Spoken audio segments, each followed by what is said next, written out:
Capítulo 3. Jefe de Gobierno de la Ciudad de México. La candidatura del PRD al gobierno del Distrito Federal fue imprevista, algo que no estaba en mis planes. Había terminado incluso antes del periodo establecido mi gestión como líder nacional del partido. Lo hice con el fin de que el nuevo Comité Ejecutivo Nacional tuviese tiempo suficiente para manejar las elecciones del 2 de julio del 2000. La idea era que no se acercaran mucho la renovación de dirigencias internas con las elecciones presidenciales. En 1999, regresé a Tabasco y comencé a recorrerlo de nuevo. Tenía el propósito de volver a participar como candidato al gobierno del estado, cuando surgió el planteamiento de ser candidato a jefe de gobierno del Distrito Federal. La propuesta la hicieron el ingeniero Cárdenas y otros dirigentes del PRD. Me parece que con base en encuestas. Consideraron que conmigo se podía ganar en la Ciudad de México. En verdad, no era algo que yo me hubiera planteado. Seguía pensando en Tabasco. Conozco el territorio del estado como la palma de mi mano, todos sus pueblos, sus comunidades, sus rancherías. Además, me ilusionaba gobernarlo. Imaginaba cómo sería un gobierno alternativo y cómo sacaría a Tabasco y a su pueblo del atraso y la pobreza. Mi propósito era convertirlo en un ejemplo nacional. En esas estaba cuando me hicieron la invitación para contender por el Distrito Federal, con el argumento de que podía perderse la presidencia de la República, pero teníamos que asegurar el triunfo en la jefatura de gobierno. Hay que decir que una de las cosas que más les duele a los panistas es no gobernar la capital de la República. La gente de la Ciudad de México es excepcional, progresista, generosa, informada, consciente y avispada. Aquí no tiene cabida la derecha, el conservadurismo. Aquí no se puede manipular. Aquí, la radio y la televisión solo se imponen transitoriamente. Tiznan, pero no manchan con sus calumnias. Cuando se hacen encuestas entre los capitalinos y se les pregunta, ¿usted cree que la televisión informa o manipula? 70% responde, manipula. Me ayudó de entrada a un debate que le gané a Diego Fernández de Ceballos, moderado por López Dóriga en Televisa. Diego es un buen orador y polemista. Yo ni siquiera hablo de corrido, pero se puso nervioso y se pasmó cuando le empecé a enlistar sus complicidades económicas y políticas con Carlos Salinas. Por eso, jóvenes, no olviden que la honestidad y la tranquilidad de conciencia valen más que la verborrea, o como se dice coloquialmente, el choro mareador. La elección interna que me llevó a ser candidato al Distrito Federal por el PRD no fue un proceso sencillo. Los otros candidatos eran Demetrio Sodi, Pablo Gómez y Marcos Rascón, a quienes les gané en buena lid y con amplio margen. Sin embargo, en la campaña interna hubo cuestionamientos hasta por ser tabasqueño. En un debate entre los cuatro, alguien del auditorio llegó a gritar, «¡Vete a Tabasco! ¡Tú no eres de aquí!». Y en la elección constitucional fue uno de los argumentos usados por mis adversarios. Alegaban que no tenía la residencia que exige la ley y que por ello no debía ser candidato. En el fondo, lo que querían el PRI y el PAN era tener otro contendiente y ambos partidos impugnaron legalmente mi registro. Recuerdo que cuando el Instituto Electoral del Distrito Federal resolvió que sí tenía la residencia, un periódico vespertino tituló «Es chilango». En esas condiciones competí con Santiago Krill del PAN y Jesús Silva Herzog del PRI y gané la jefatura de gobierno del Distrito Federal el 2 de julio de 2000. Como candidato, me sentí doblemente obligado a recorrer la ciudad. Primero, porque tenía que ir por los votos y convencer a la gente. Y segundo, porque necesitaba estar al tanto de sus problemas. Había vivido en la capital, pero no la conocía a plenitud. La visité minuciosamente en una campaña profunda e intensa, al tiempo que hablaba con la gente y recogía sus sentimientos. Iba reflexionando sobre el plan de gobierno. Así surgió el programa para los adultos mayores. No lo copié de ningún lado. Es producto de reflexiones, de ir preguntando a la gente, de percibir cómo ve las cosas y también de vivencias. Recuerdo que mi papá se sentía orgullosísimo cuando le llegaba su pensión del IMSS. Ya tenía conocimiento en la administración pública, pero sobre todo, como funcionario del INI, acumulé experiencia en el trabajo social y sabía cómo organizar a la gente para procurar el bienestar. Además, me puse a estudiar la historia de la ciudad.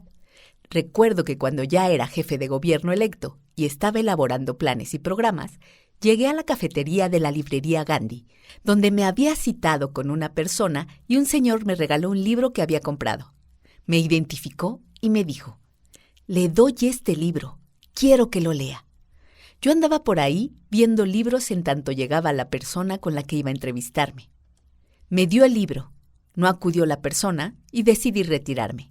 Pero en la puerta, el vigilante me insinuó: «La nota. A ver, ese libro». Le expliqué que me lo habían regalado, pero no lo convencí. «No lo puede usted sacar». Me lo quitó y me fui apenado. Tal vez pensó que me lo quería robar.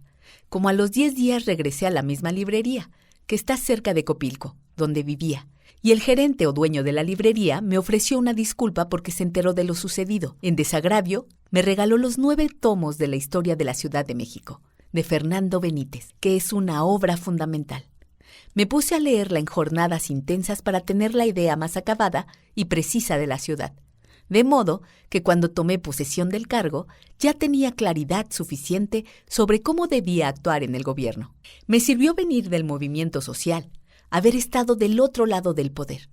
Cuando llegué por primera vez a la oficina de la jefatura de gobierno, lo primero que hice fue abrir las ventanas, asomarme desde el balcón y ver hacia el Zócalo, porque yo había estado allí protestando muchas veces. Ahora, parte de mi trabajo iba a consistir en atender a los que protestaban. Realmente no lo viví como un problema. Sin embargo, debo reconocer que lo más difícil para un gobernante de izquierda es enfrentar las protestas sociales y manejar a la policía. Cuando se es autoridad, resulta obligado poner orden, pero no con afán autoritario, sino partiendo del criterio de que es mejor el diálogo y el acuerdo que el uso de la fuerza pública. Como jefe de gobierno, no utilicé la fuerza pública. Aplicamos una estrategia distinta. Por ejemplo, un equipo de trabajo de la Dirección General de Concertación Política estaba al tanto y conocía cómo se movían las cosas en la ciudad. Por anticipado, sabíamos qué tipo de manifestaciones se llevarían a cabo y el por qué iba a protestar la gente. Solo así es posible darse cuenta cuando se trata de una causa justa, cuando la gente tiene toda la razón y cuando hay una manipulación de por medio, o cuando es un asunto de tipo político. Siempre se buscaba una solución al conflicto. Se hablaba con la gente o con los líderes de los manifestantes. Se establecía de inmediato un diálogo para atender la petición o demanda. Lo fundamental era prevenir, con el criterio de que problema que se soslaya, estalla. De esta forma, atendiendo las causas, logramos reducir de manera considerable el número de manifestaciones de protesta. Nunca un bloqueo al edificio de gobierno me impidió entrar a mi oficina y tampoco hizo falta el uso de la policía porque la práctica siempre fue el diálogo y el acuerdo. También me tocó enfrentar actos de abierta provocación, sobre todo de grupos de derecha y de organizaciones corporativas. Por ejemplo, durante más de un mes, integrantes de Antorcha Campesina, afiliada al PRI, se mantuvieron acampados frente al edificio de gobierno. Pedían un determinado número de viviendas para sus agremiados, pero desde el principio habíamos tomado la decisión de no responder a peticiones corporativas, ya fueran de Antorcha Campesina o de organizaciones sociales vinculadas al PRD o a cualquier otro partido. Hay la mala experiencia de que cuando se otorgan determinados apoyos en estos casos, estos acaban siendo manipulados y malversados por los dirigentes de las organizaciones. Por eso, dijimos no a la intermediación y optamos por apoyar de manera directa a la gente. La protesta de Antorcha Campesina era muy peculiar. Tenían un aparato de sonido a todo volumen, día y noche, dirigido a mi oficina. Ni modo, aguantamos. Se actuó con tolerancia y terminaron por aceptar el nuevo procedimiento. El conflicto con los trabajadores del sistema de transporte colectivo Metro fue difícil. El sindicato tenía como dirigente a Fernando Espino, quien pertenecía al PRI. Lleva alrededor de 40 años o más manejando el sindicato, y eso le ha permitido, como a todos los líderes con esas características, tener una situación económica bastante holgada. Para mantener su control, Espino tenía como práctica ir a golpear el escritorio del regente o del jefe de gobierno y amenazarlo con protestas si no se le concedía lo que pedía, aunque no fuese justo. Quiso hacer lo mismo conmigo, pero no se lo permití. También dijimos, así no, y terminamos con ese tipo de enjuagues. Sin embargo, en una ocasión, en protesta, cerró una línea del metro. Ya he señalado que la Ciudad de México tiene alma solidaria y que su población siempre está a favor de los trabajadores y de las causas justas. Cuando se presentó el conflicto con el sindicato del metro, pese a que el gobierno contaba con apoyo popular, la gente expresó en una encuesta estar del lado de los trabajadores. Cuando vi esos resultados, me sorprendí mucho, porque a la par del apoyo a los trabajadores, la gente también validaba el comportamiento de un dirigente charro como Espino. Esta solidaridad incondicional hacia el sindicato me hizo recordar las palabras de un maestro que decía: prefiero equivocarme con los trabajadores que tener la razón con el gobierno. Entonces, ¿qué hicimos? Distribuimos miles de volantes explicando la situación. Se distribuyeron en el metro, con los mismos trabajadores del sistema de transporte, y al paso del tiempo, las cosas cambiaron. Cada conflicto tiene sus propias características y peculiaridades, y hay que enfrentarlo de acuerdo con ello. Desde luego, no se deben tener afanes autoritarios ni odiar a nadie, incluyendo a esos líderes charros, ni ver a nadie como enemigo. Se trata solo de entender las circunstancias. Siempre tomo las decisiones políticas basado en el sentimiento popular. Eso es lo que estimo más importante, tener el pulso de lo que está aconteciendo en la calle. Porque a veces lo que opina la sociedad política, comunicadores, intelectuales y políticos es muy diferente al sentir de la gente común. Son mundos distintos. Sinceramente, a mí me importa más la opinión y los sentimientos del pueblo que son los sentimientos de la nación. Desde luego, procuro estar atento y escuchar mucho a la gente. Eso es lo primero. También escucho a los que colaboran conmigo, que son personas sensibles y, obviamente, estoy pendiente de lo que manifiestan los integrantes de la sociedad política. A veces, tomo decisiones en contra de lo que opina la llamada sociedad política, y eso les molesta mucho a sus integrantes. Les choca, porque algunos piensan que su mundo es el que predomina. Varias veces me ha tocado que, para sostener una postura o un criterio, soy fuertemente cuestionado.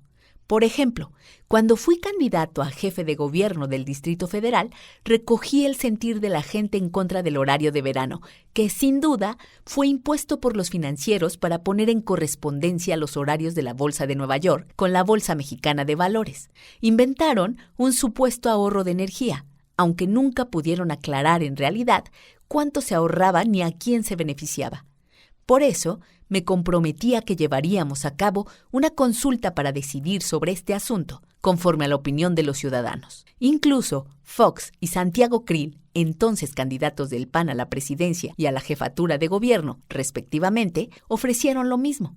Al ganar la elección, cuando Krill fue invitado a colaborar como secretario de Gobernación, tanto él como Fox, como buenos demagogos, se olvidaron del asunto. También, en eso, son idénticos a los del PRI. En cambio, yo no podía abandonar el tema porque había hecho el compromiso y me gusta cumplir lo que ofrezco.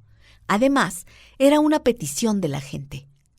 De modo que, al llegar al gobierno de la ciudad, realicé una consulta pública para resolver lo del horario de verano. La mayor parte de los capitalinos dijo no al horario de verano, pero la clase política y los medios se me vinieron encima. Hasta la prensa de izquierda, con sus escritores y columnistas, se mostró crítica. Sin embargo, la gente estaba pensando de otra manera. Muchas veces no se alcanza a entender en las cúpulas, incluidos especialistas de las ciencias sociales, el sentir del pueblo. Por supuesto, hay intelectuales que trabajan a partir del sentir popular. Sin embargo, hay muchos que hacen opinión o deciden solo a partir de lo que leen. Y eso, muchas veces, no es certero. Por lo general, la llamada sociedad política no sabe bien lo que pasa abajo. El caso es que en aquel entonces no pudimos eliminar el cambio de horario. Ahora ya se suprimió el horario de verano. No hubo ningún reclamo y la gente está satisfecha. También he tenido que actuar con firmeza al momento de tomar decisiones. Si cuando fui gobernante de la Ciudad de México me hubiese atenido a los juicios de la sociedad política, muchas cosas no se habrían realizado. Está el caso del segundo piso en el periférico. En el periódico Reforma de derecha no hacían otra cosa que criticar la obra, y no porque no sirviera para desahogar el tráfico, sino porque, en sintonía con el PAN, no querían que avanzáramos, deseaban que no hiciéramos nada y que el gobierno urbano quedara mal. Es obvio que los mandé al diablo, y dije, esto va porque va.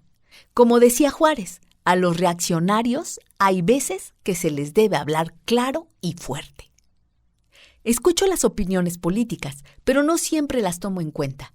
Oigo, consulto y tomo decisiones a partir de lo que considero más importante. Por ejemplo, cuando el asunto de los videos de Ahumada, intelectuales y periodistas, amigos, me insistieron en que ofreciera disculpas de manera pública por los actos en los que se vieron involucrados algunos perredistas y Gustavo Ponce, secretario de Finanzas del gobierno. De haberlo hecho, me imagino el encabezado del Reforma al día siguiente.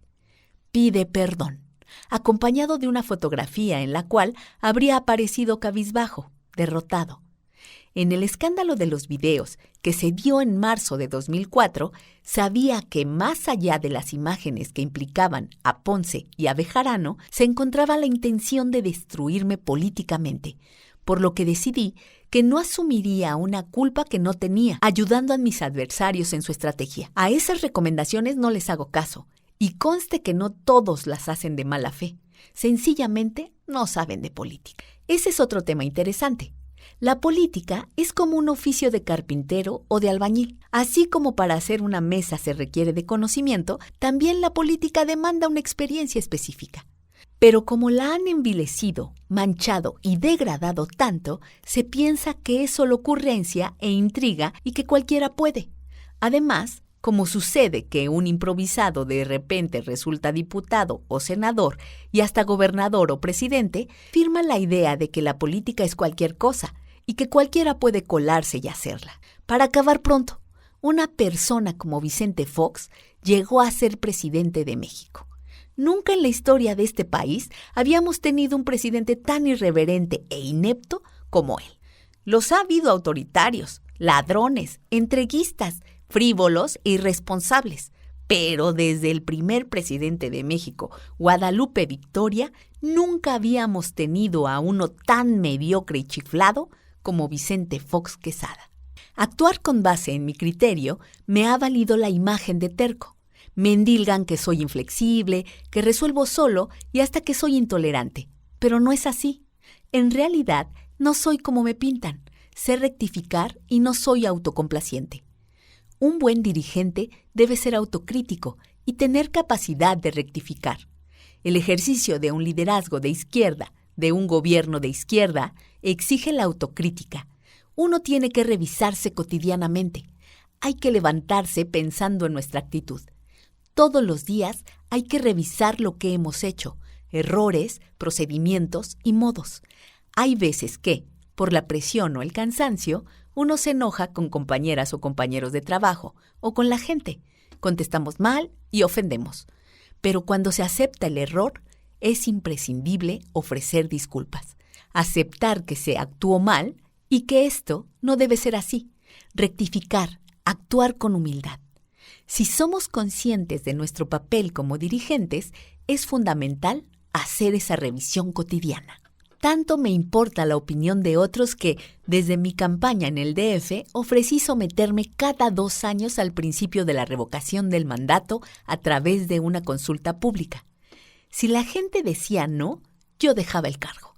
Porque en la democracia, el pueblo manda. Es el que decide y quien tiene en todo momento el derecho de cambiar la forma de su gobierno. Es un principio constitucional y la base de la democracia participativa. Los cuestionamientos y recomendaciones no se hicieron esperar. ¿Qué tal que te armen una estrategia para manipular y te rechacen? ¿Dejarías todo?, me decían unos. Otros, eso no se hace, échate para atrás. Pero no, se hicieron 2 consultas, el segundo y el 4º año de gobierno, y salimos bien. Ahora ya es un método constitucional y en el primer trienio, como presidente, me sometí a esa consulta que, aunque no fue vinculatoria, pues no se logró 40% de la participación ciudadana, gracias a que nuestros adversarios llamaron a no votar. De todos modos, según los datos del Instituto Nacional Electoral, que el 10 de abril de 2022 llevó a cabo la consulta de la revocación del mandato, participaron 16.502.636 ciudadanos, de los cuales 15.159.323 votaron porque siguiera en la presidencia. 1.063.209 ciudadanos votó porque me fuera. y 280.104 anularon su voto. En mis tiempos en el gobierno del Distrito Federal, nos propusimos alcanzar dos grandes objetivos: frenar el empobrecimiento del pueblo y recuperar el orgullo de la ciudad. Desde el principio, sostuvimos que íbamos a atender a todos, a escuchar a todos, a respetar a todos, pero que la preferencia la iban a tener los más humildes, los desprotegidos de la ciudad. El lema de mi campaña fue: por el bien de todos, primero los pobres. Para cumplir este objetivo, llevamos a cabo todo un innovador método de planeación democrática. Hicimos un trabajo de abajo hacia arriba, partiendo de donde vive la gente. El DF tenía entonces 1.356 unidades territoriales y en cada una de ellas se llevó a cabo un programa de desarrollo social integral.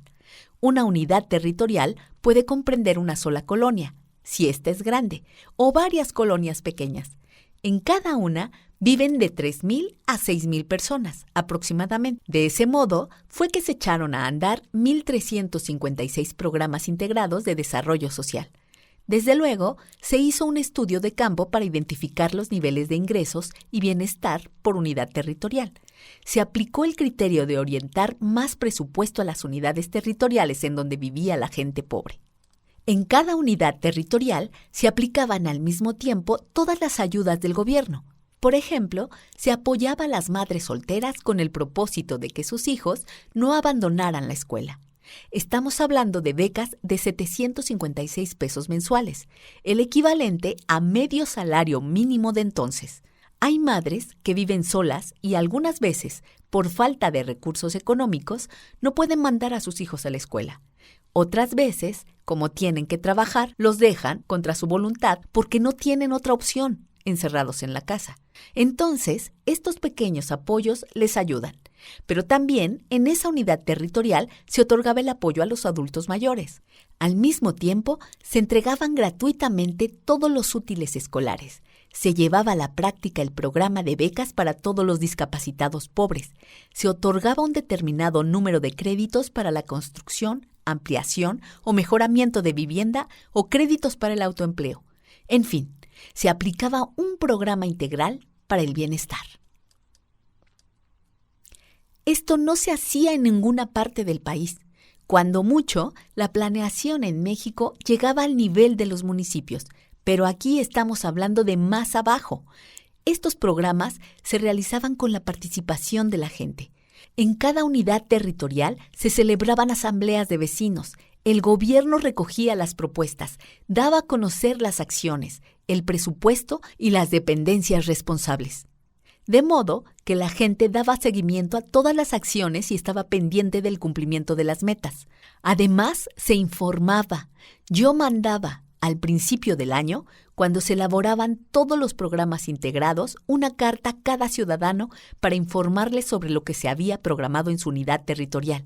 Y al final, se informaba sobre lo que se había logrado.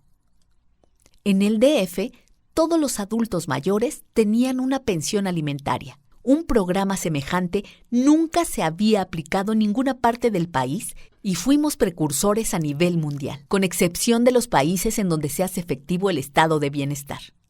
El programa consistía en que todos los adultos mayores tenían una tarjeta que les permitía ir a cualquier centro comercial y comprar hasta 756 pesos de entonces en alimentos. Podía darse el caso de que se tratara de un matrimonio de adultos mayores y así juntaban 1.512 pesos mensuales. Este programa está fundado en el humanismo, porque el adulto mayor muchas veces vive en la pobreza, se queda solo, en el abandono, pese a que la familia mexicana es muy solidaria y fraterna. Sin embargo, en muchos casos se les relega. Actualmente, por el desarrollo de la medicina se puede vivir más, pero no se trata solo de vivir más, se trata de vivir mejor, sobre todo en el último tramo de la vida. Hace 20 años, el promedio de vida de un mexicano era de 70 años, ahora es de 75. Pero lo importante es que esos 5 años que se vive más en promedio, se viva lo mejor posible. La tarjeta no solo implicaba lo económico, es una reivindicación, porque con ella el adulto mayor se sentía tomado en cuenta. Tengo muchas anécdotas en este sentido. Por ejemplo, de ancianos que contaban con el apoyo de sus hijos y aún así la tarjeta les daba autonomía, satisfacción y aprecio. Además, es un derecho universal. ¿Qué significa esto? Que es para todos, independientemente de la situación económica, porque en realidad es una pequeña retribución, es devolverles un poquito de lo mucho que nos han dejado. Cumpliendo los 70 años, en el DF se tenía el derecho a la pensión alimentaria.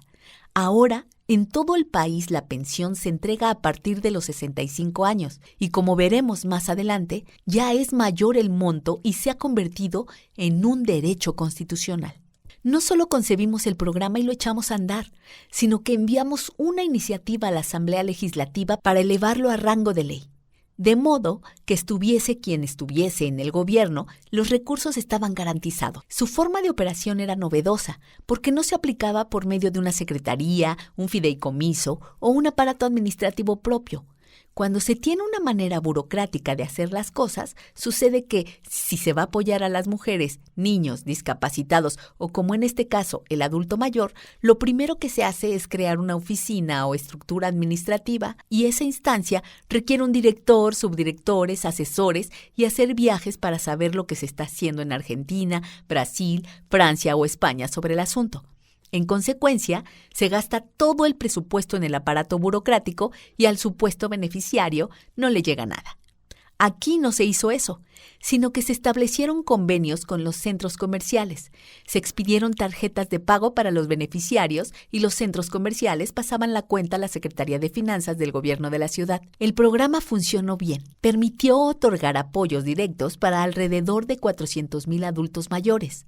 Asimismo, se otorgaban 17,804 becas de 757.50 pesos mensuales en efectivo y 70,688 apoyos por el mismo monto para personas con alguna discapacidad. En el tiempo que estuve al frente del gobierno capitalino, se construyeron alrededor de 140,000 viviendas. Nunca en la historia de la ciudad se habían construido tantas casas para la gente pobre. Todo el programa para frenar el empobrecimiento del pueblo significó una inversión de $1,000 millones anuales, una suma que no se ejercía con ese propósito en ningún estado del país ni en ninguna parte de América Latina y en muy pocos países del mundo. Hablo de inversión, no de gasto. Es inversión porque el objetivo principal de cualquier gobierno debe ser procurar el bienestar del pueblo y contribuir a la felicidad de la gente.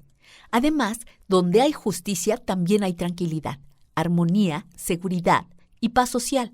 En suma, hay una sociedad mejor. Pero además del apoyo a adultos mayores, madres solteras, estudiantes y discapacitados y de la construcción de vivienda para gente humilde, también hubo avances significativos en la educación y la salud. En 3 años, creamos 16 escuelas preparatorias en las zonas más pobres de la ciudad para cerca de 20,000 muchachos.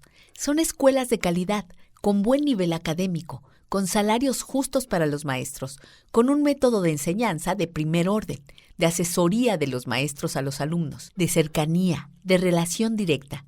Asimismo, se fundó la Universidad Autónoma de la Ciudad de México, un hecho de gran importancia si se considera que desde 1974, cuando se constituyó la Universidad Autónoma Metropolitana, no se había creado una nueva institución de educación pública de nivel superior en la Ciudad de México. También en esto pintamos nuestra raya. Con la política neoliberal se había dejado de invertir de manera intencional en educación pública, sobre todo en la de nivel superior.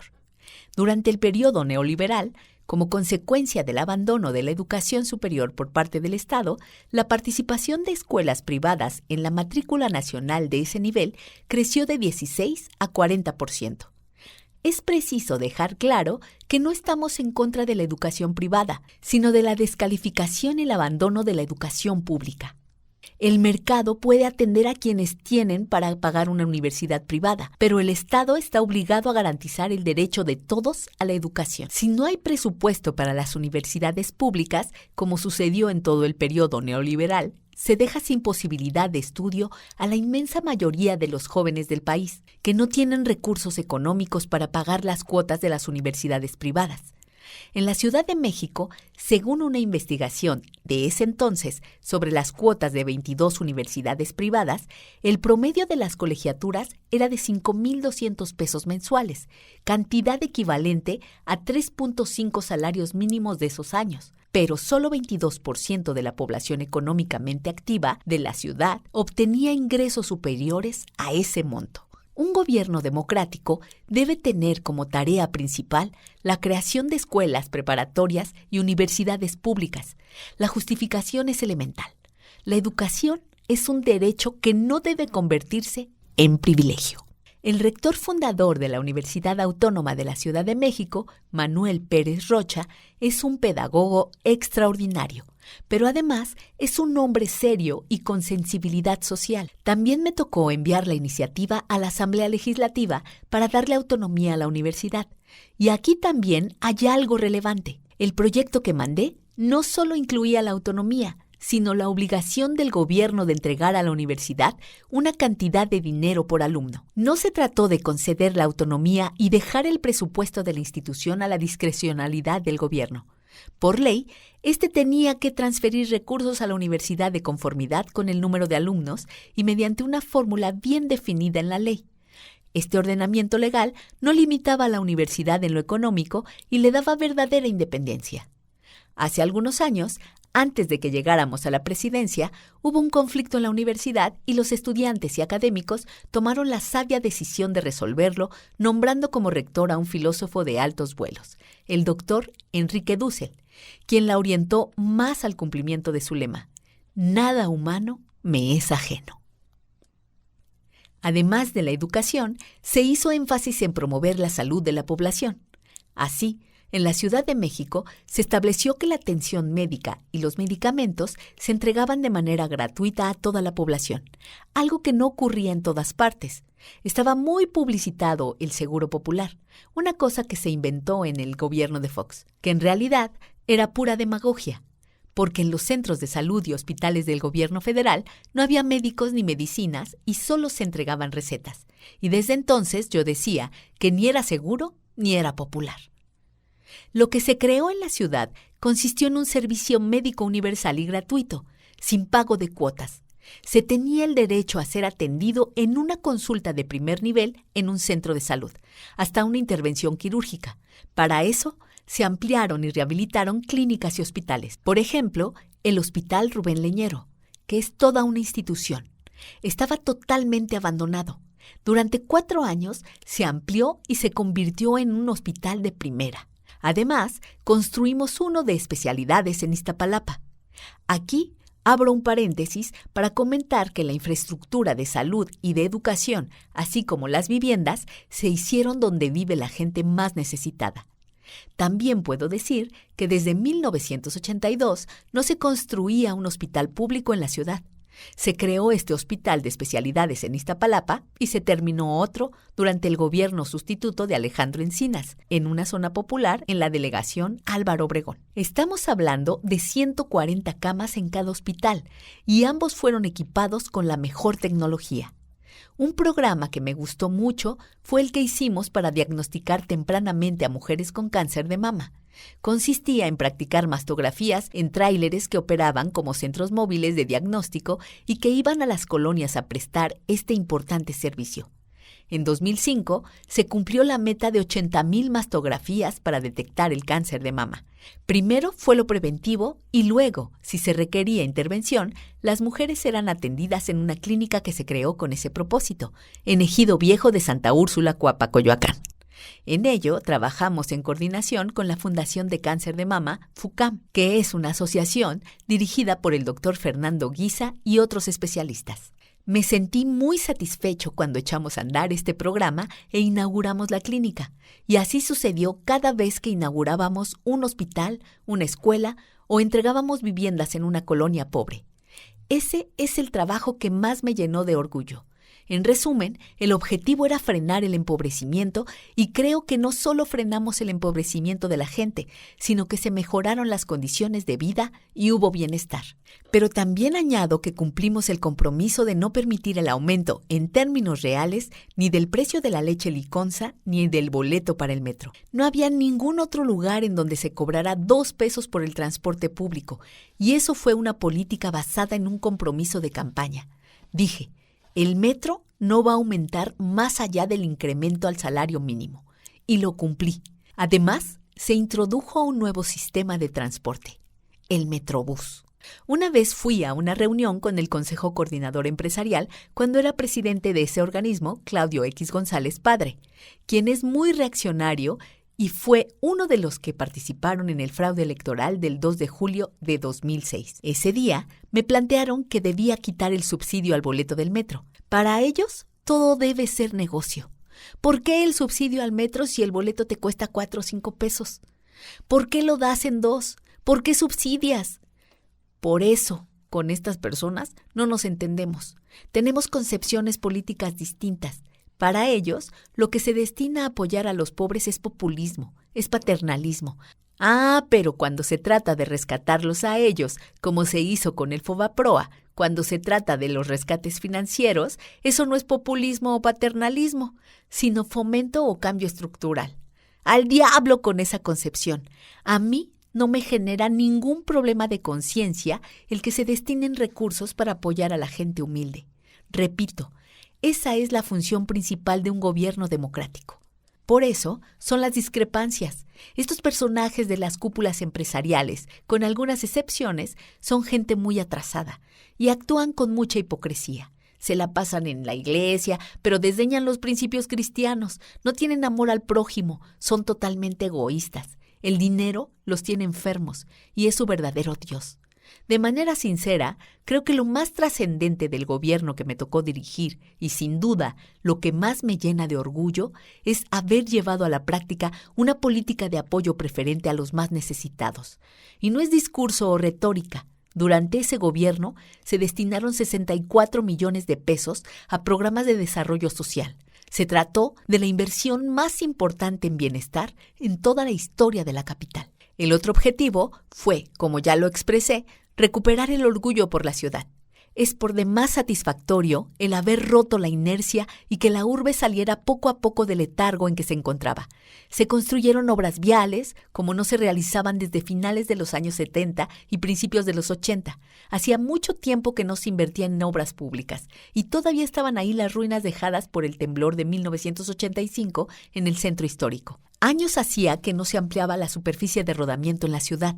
Había crecido mucho el parque vehicular y no se contaba con nuevas vialidades.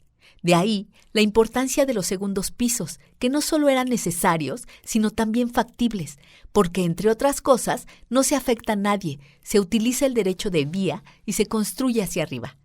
Nada más imaginemos lo que habría significado construir ejes viales o hacer nuevas calles. Habría sido materialmente imposible porque se causan muchas afectaciones, lloverían los amparos y no se habría podido avanzar.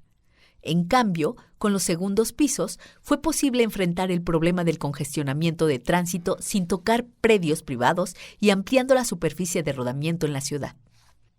Como ya lo comenté, la principal oposición a los segundos pisos la generaron quienes no querían que hiciéramos nada en la ciudad. Les pesaba mucho el que estuviésemos nosotros al frente de gobierno.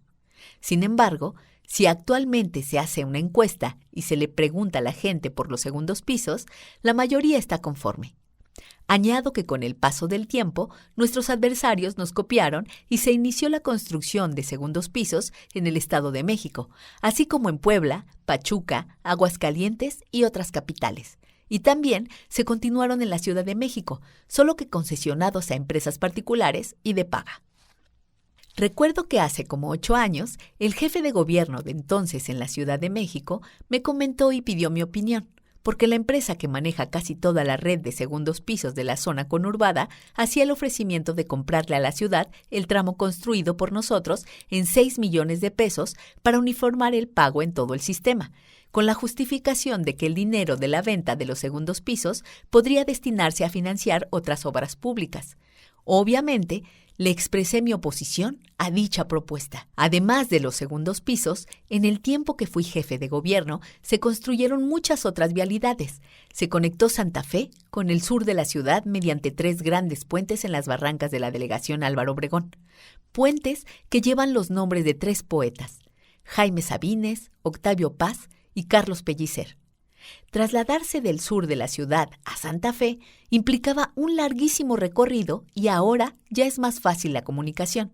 Asimismo, se edificaron los distribuidores viales San Antonio y Heberto Castillo, el primero complementario al segundo piso del periférico y el segundo en el oriente de la ciudad, que interconecta la calzada Ignacio Zaragoza con las avenidas Francisco del Paso y Oceanía, y contribuye a agilizar el intenso tráfico en los alrededores del Aeropuerto Internacional Benito Juárez y la terminal de autobuses de pasajeros de Oriente.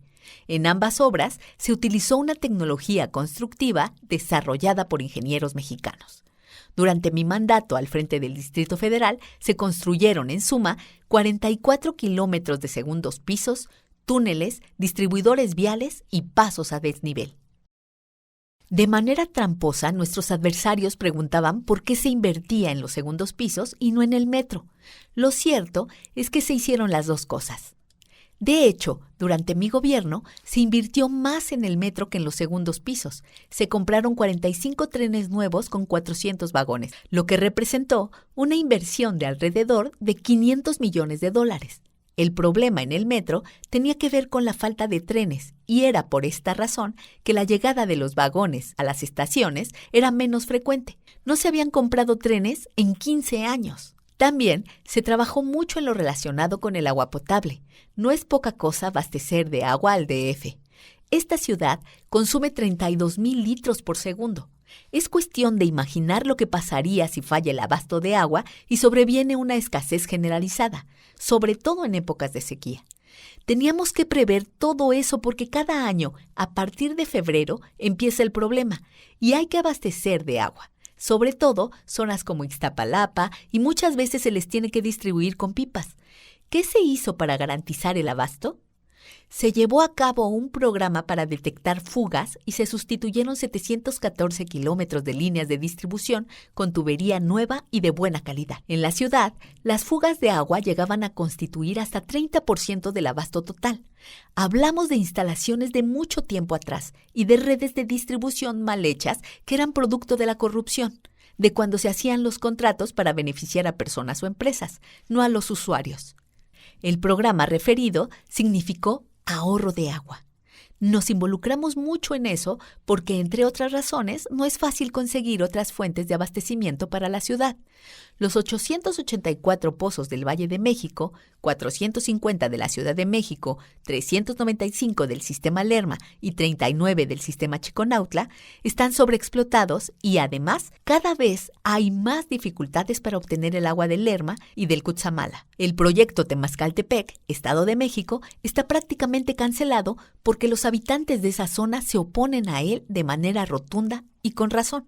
Además de impulsar el desarrollo regional del país como solución de fondo para evitar el crecimiento poblacional del área metropolitana y de orientar más las acciones del gobierno hacia la racionalidad en el uso del agua y la recarga de los acuíferos, un proyecto viable que no pudimos implementar por falta de tiempo fue el de aprovechar, mediante un acuerdo con el gobierno de Hidalgo, el acuífero del Valle del Mezquital, que se ha formado a través del tiempo con el drenaje de aguas residuales del DF y cuya capacidad, previo tratamiento, se estima equivalente a 5,500 litros por segundo. Lo anterior, desde luego, tendría que acompañarse de inversiones productivas, infraestructura, vivienda y desarrollo social para orientar el crecimiento poblacional hacia Hidalgo, al norte de la zona conurbada, que no está tan poblada como el oriente del Valle de México, donde se padece más por falta de agua y de otros servicios públicos.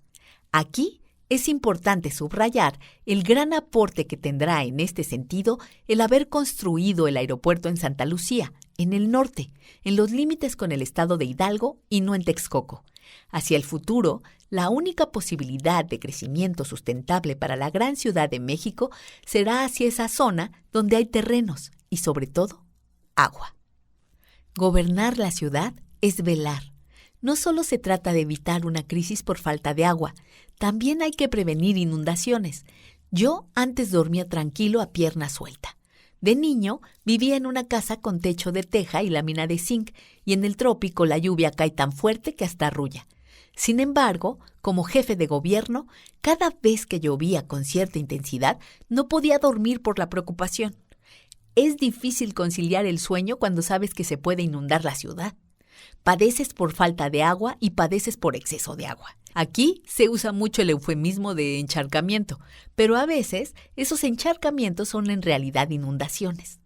Se tenía un sistema de drenaje con una capacidad de desalojo de 165 metros cúbicos por segundo, túnel emisor poniente 30 metros cúbicos por segundo, túnel emisor central 120 metros cúbicos por segundo y gran canal de desagüe 15 metros cúbicos por segundo.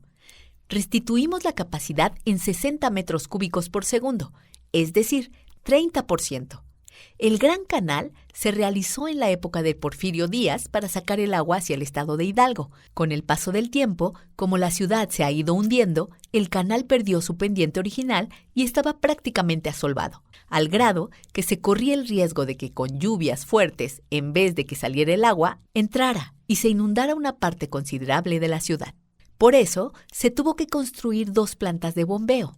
Además, se construyó una planta de 24 metros cúbicos por segundo en el Río Hondo, municipio de Naucalpan de Juárez, Estado de México. También se crearon 3 estaciones de bomberos, lo que no se hacía desde 1990.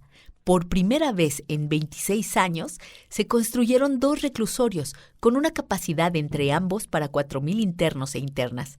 A lo largo de 4 años y 8 meses, se garantizó la prestación normal de los servicios públicos. No se registraron problemas mayores en cuanto al suministro de agua, drenaje, transporte, repavimentación, alumbrado público, protección civil y recolección de basura. En este periodo hubo menos contaminación y solo durante 2 días padecimos contingencia ambiental. Todos los días combatimos el flagelo de la delincuencia. A ello dedicamos la mayor parte de nuestro tiempo y lo hicimos con responsabilidad, profesionalismo, en forma organizada y de manera conjunta. A diario, durante 56 meses y desde muy temprano, me reuní con el secretario de Gobierno, el procurador, el secretario de Seguridad Pública y la consejera pública para revisar la incidencia delictiva de las últimas 24 horas, tomar decisiones oportunas para contrarrestarla y dar seguimiento a este problema que tanto preocupa a la sociedad. Por convicción, desde el inicio decidimos actuar al mismo tiempo sobre las causas y los efectos de la delincuencia. Lo primero fue mejorar las condiciones de vida, crear empleos y expectativas de superación. En este terreno se avanzó considerablemente y fue en buena medida por eso que no se desbordó la incidencia delictiva. Los resultados concretos en materia de seguridad pública son los siguientes. En el periodo 1995-1997 se denunciaron en promedio 654 delitos diarios, de 1998 a 2000, 586, y durante nuestro gobierno el promedio fue de 464, es decir, una disminución de 29 y 21% respectivamente. Esta disminución se observó también en los delitos de homicidio y robo de vehículo, en los cuales no hay cifra negra, porque las denuncias corresponden a lo que realmente sucede. Por ejemplo, en el periodo 1995-1997 se registraron en promedio 3 homicidios dolosos cada día. De 1998 a 2000, la cifra bajó a 2.3 y de 2001 a 2005 se redujo a 2 homicidios diarios, o sea, 33 y 14% menos, respectivamente. En cuanto a robo de vehículos, comparando los mismos periodos, pasó de 156 por día a 125 y en nuestra administración el promedio diario fue de 93, es decir, 40 y 25% menos. En suma, cuando entregué el gobierno, en delitos denunciados y en homicidios y robo de vehículos, se tenían registrados los promedios más bajos en los últimos 10 años. Estos datos coinciden con los presentados por la Cámara de Comercio de la Ciudad de México y por la Asociación Mexicana de Instituciones de Seguros, únicas organizaciones no gubernamentales que de manera sistemática y desde hace muchos años llevan el registro de los índices delictivos en la Ciudad de México. Por ejemplo, en la evaluación trimestral que desde 1993 efectúa la Cámara de Comercio, se registra que de 1995 a 1997 el índice de robo a negocios fue de 28.4, de 1998 a 2000 de 18.1 y durante mi administración fue de 8. Incluso en el primer trimestre de 2005 fue de 6, reconociendo la propia Cámara que se trataba del índice más bajo en 10 años. Por su parte, la Asociación Mexicana de Instituciones de Seguros sostuvo en sus evaluaciones que de 1995 a 1997, en el DF, el robo de vehículos asegurados fue de 61.2 en promedio diario, de 1998 a 2000 de 64.2 y de 2001 a 2005 de 53.5. Es decir, hubo una disminución de 16.6% en el robo de vehículos asegurados en comparación con la administración pasada. De acuerdo con la misma fuente, en el primer cuatrimestre de 2005, el promedio diario de robos de vehículos asegurados fue de 42.7, el más bajo de los últimos 10 años. Según cifras de la Secretaría de Seguridad Pública del Gobierno Federal, en 2005, la Ciudad de México ocupaba el 8º lugar en incidencia delictiva entre todas las entidades del país. Y respecto a homicidios dolosos, el Distrito Federal se situaba en el lugar 18 entre las 32 entidades federativas del país. En el anexo estadístico del cuarto informe de gobierno de la presidencia foxista, se da a conocer que en el periodo 2001-2004 hubo en la ciudad una disminución de la incidencia delictiva de 21% en relación con el periodo anterior, mientras que en el país, en el mismo tiempo, se registró un incremento de 2.66%. Aunque nuestros adversarios usaron como propaganda el que no pudimos enfrentar el problema de la inseguridad pública y que fue una especie de asignatura pendiente, lo cierto es que también en esta materia obtuvimos buenos resultados, esencialmente porque se atendió la demanda social. Hubo perseverancia, profesionalismo, se trabajó en equipo y no se toleró la corrupción ni la impunidad. Desde mi punto de vista, combatir la inseguridad y la delincuencia depende, para decirlo de manera muy general y esquemática, en 70% del bienestar de la gente, en 20% no permitir la corrupción y 10% restante corresponde a la perseverancia y el profesionalismo de las autoridades competentes. Un programa muy importante fue el de la rehabilitación del centro histórico, incluyendo el Paseo de la Reforma, desde la fuente de petróleos hasta el Zócalo. En este programa se trabajó de manera conjunta con la sociedad civil y también con el gobierno federal. Es una de las pocas cosas en las que hubo coincidencia con Fox. Yo le formulé el planteamiento y tal vez aceptó porque lo hice al principio del gobierno, cuando no se habían manifestado tantas discrepancias. La federación invirtió muy poco, la verdad, pero cuando menos no estorbó y se pudo llevar a cabo el programa. Se rehabilitó el Paseo de la Reforma. Desde los Juegos Olímpicos de 1968 no había sido tocado y se reconstruyó la zona de la Alameda, que había quedado destruida con los sismos de 1985. Se construyó la Plaza Juárez, que comprende el edificio de Relaciones Exteriores, un edificio para el Tribunal Superior de Justicia del Distrito Federal, la edificación del Museo de la Tolerancia, realizado por la comunidad judía, y la reconstrucción del Templo de Corpus Christi. Es una plaza muy hermosa. También se rehabilitaron las calles y se introdujo drenaje, nuevas instalaciones de agua, luz y teléfono, y se mejoraron las fachadas de los bellos edificios del centro histórico. Se remodelaron el museo y el teatro de la ciudad. Se llegó al acuerdo con la Fundación Centro Histórico, dirigida por Carlos Slim, para que se creara el Museo Carlos Monsiváis, aunque se llama Museo del Estanquillo, porque él no aceptó que llevara su nombre. El gobierno tenía un edificio porfiriano, La Esmeralda, en la esquina de Madero e Isabel la Católica, el cual se destinó a albergar la colección donada por Monsiváis de pintura, escultura, caricatura, fotografía, libros, revistas y otras piezas en su poder, y que solo él pudo haber reunido por su talento, minuciosidad y buen gusto. Hay en la colección obras extraordinarias de arte popular mexicano. En el Templo de Corpus Christi se creó el Archivo Histórico de Notarías, donde se exhiben actas y documentos antiguos de la ciudad. En la Plaza Juárez se colocó el mural El Movimiento, de David Alfaro Siqueiros, y la fuente principal, una pieza bellísima. Es un diseño de Vicente Rojo. Todo el diseño arquitectónico estuvo a cargo del arquitecto Ricardo Legorreta Vilchis. El programa de recuperación del centro histórico fue amplio, integral y, desde luego, trascendente. Se dieron facilidades para la construcción de edificios modernos en el Paseo de la Reforma y por cada peso destinado por el gobierno, la iniciativa privada invirtió 25. Nosotros nos hicimos cargo de los espacios públicos y ellos de la construcción de hoteles, edificios para oficinas y la rehabilitación de inmuebles. Durante mi gobierno, el DF fue la entidad que recibió más inversión privada y extranjera. Cuando terminé mi gestión, ocupaba el primer lugar nacional en creación de empleos. Mantuvimos buenas relaciones con la iniciativa privada. Ningún empresario encontró obstáculos para invertir en la ciudad. No tuvieron cabida los traficantes de influencias ni los que están acostumbrados a medrar al amparo del poder público. Con absoluta seguridad, puedo afirmar que el crecimiento de la deuda pública fue el más bajo en los últimos 25 años, aunque por politiquería, ignorancia o mala fe, algunos detractores sostengan lo contrario. El 29 de julio de 2005, unos días antes de dejar el gobierno para participar como candidato a la presidencia de la República, pronuncié mi último informe como jefe de gobierno de la ciudad. Aquí destaco que, desde que tomé posesión, cada 3 meses rendí cuentas a los ciudadanos. En mi mensaje de despedida expresé: la ciudad tuvo la suerte, en esta etapa, de no padecer ninguna catástrofe natural. No hubo desgracias por temblores de tierra, tampoco desgajamiento de cerros, desbordamiento de ríos o inundaciones que pusieran en peligro la vida de la gente.